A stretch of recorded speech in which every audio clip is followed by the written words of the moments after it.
Hello friends, welcome back to my channel. This is me Bhavna Singh. Recently Japan ने India का mango लेने से मना कर दिया है।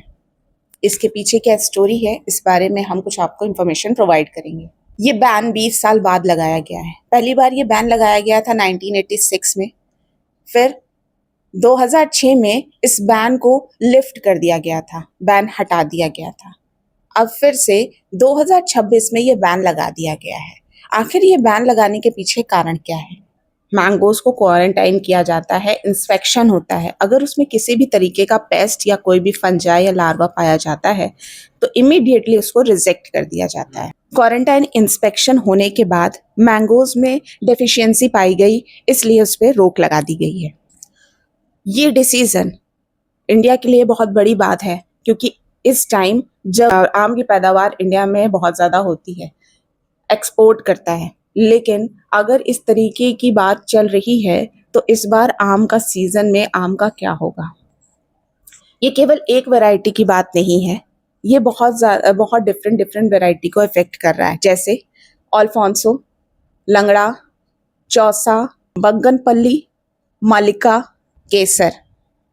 When a country import fruit, तो वो केवल फ्रूट नहीं इंपोर्ट करती है, वो केवल फूड नहीं इंपोर्ट करती है, वो उसके साथ साथ जो उसमें पेस्ट, इंसेक्ट्स, लार्वा, फंजाई, ये सारे बैक्टीरिया जितने भी होते हैं उनको भी इंपोर्ट कर लेती है, जिस वजह से एग्रीकल्चर में बहुत भारी नुकसान देखने को मिल सकता है। जापान की मार्केट बहुत ज़्यादा प्रीमियम मार्केट है, इसलिए वो बहुत हाई क्वालिटी प्रोडक्ट इंपोर्ट करते हैं। अगर ऐसी कोई सिचुएशन होती है तो वो इमीडिएटली रिजेक्ट कर देते हैं, क्योंकि अगर यहाँ से कोई भी पेस्ट या इंसेक्ट अदर कंट्री या जापान में चला गया तो वहाँ की एग्रीकल्चर को भी अफेक्ट कर देगा। A single pest entering a country can destroy the agriculture sector. March 2026 में जापान के इंस्पेक्टर्स भारत में आए।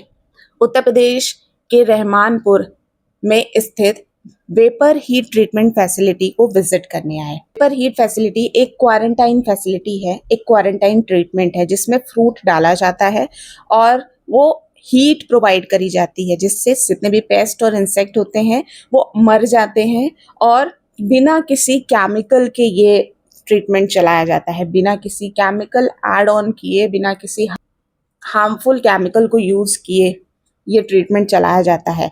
इससे होता क्या है कि पेस्ट और इंसेक्ट भी डिस्ट्रॉय हो जाते हैं और साथ ही साथ फ्रूट जो फ्रेश रहता है वो हमें वापस मिल जाता है एज इट इज। पर हीट ट्रीटमेंट जो होता है उसमें mangoes are placed in special chamber, एक स्पेशल चैम्बर में रखे जाते हैं जहाँ पे टेम्परेचर बढ़ाया जाता है, ह्यूमिडिटी हाई कर दी जाती है, heat penetrates deep into the fruit. इससे होता क्या है, जब हीट प्रोवाइड करी जाती है, बहुत ज़्यादा हीट दी जाती है, तो जो फ्रूट होता है उसके अंदर हीट हमारी जाती है, तो उससे जितने भी इंसेक्ट हैं, जितने भी लार्वा हैं, जितने फंजाई हैं, वो सारे डिस्ट्रॉय हो जाते हैं। तो लास्ट में हमारे पास जो रहता है वो फ्रूट, फल, वो उतना ही फ्रेश रहता है जितना वो पहले रहता है। बस होता क्या है कि जो इंसेक्ट होते हैं, लार्वा होते हैं, फंजाई होते हैं, वो खत्म हो जाते हैं। इस प्रोसेस को इतना ज़्यादा सक्सेसफुल इसलिए कहा गया है क्योंकि इस प्रोसेस में ना तो कोई केमिकल यूज़ हो रहा है, ना केमिकल रेजिड्यू यूज़ हो रहा है, ना किसी तरीके का कोई कलर यूज़ किया जाता है, और फ्रूट हमें एज इट इज़ मिलता है, यानी फ्रेश मिलता है। डिस्पाइट जो भी इंसेक्ट होते हैं, फंजाई होते हैं, लार्वा होते हैं, वो भी मर जाते हैं। वेपर हीट ट्रीटमेंट ये इंटरनेशनली रिकॉग्नाइज्ड ट्रीटमेंट है और जापान इसको प्रेफर करता है। इसलिए प्रेफर करता है कि अगर इंसेक्ट और बैक्टीरिया यहीं पे ख़त्म हो जाते हैं तो जापान को जब इंडिया एक्सपोर्ट करेगा तब क्या होगा कि पेस्ट और बैक्टीरिया ख़त्म हो जाएंगे और केवल फ्रेश फ्रूट ही जापान जाएगा। तो ये वेपर हीट ट्रीटमेंट को फॉलो करने वाले, इसको लागू करने वाले बहुत सारे देश हैं, जैसे Japan, south Korea, Australia, New Zealand, United states of America. इस ट्रीटमेंट को सेफेस्ट कहा गया है कि एक तरीके से इस ट्रीटमेंट का यूज़ करके हम जितने भी पेस्ट हैं, बैक्टीरिया है, फंजाई हैं, उनको ईजिली डिस्ट्रॉय कर सकते हैं बिना किसी केमिकल का यूज़ किए हुए। जैसे कि जापान की प्रीमियम मार्केट है, तो हम ऐसे ही कोई फ्रूट या कोई चीज़ एक्सपोर्ट नहीं कर देंगे। कुछ भी अगर एक्सपोर्ट हो रहा है तो पहले उसको ट्रीटमेंट होता है। जब इंसेक्ट, फ्रूट फ्लाइज, बैक्टीरिया ये सब नहीं पाए जाते हैं, तब वो क्वालिटी जो निकल के आती है फ्रूट की, फलों की, वो एक्सपोर्ट करी जाती है जापान को। क्योंकि जापान कहने को तो एक छोटा सा देश है, लेकिन हमें बहुत अच्छा अमाउंट वो पे करते हैं।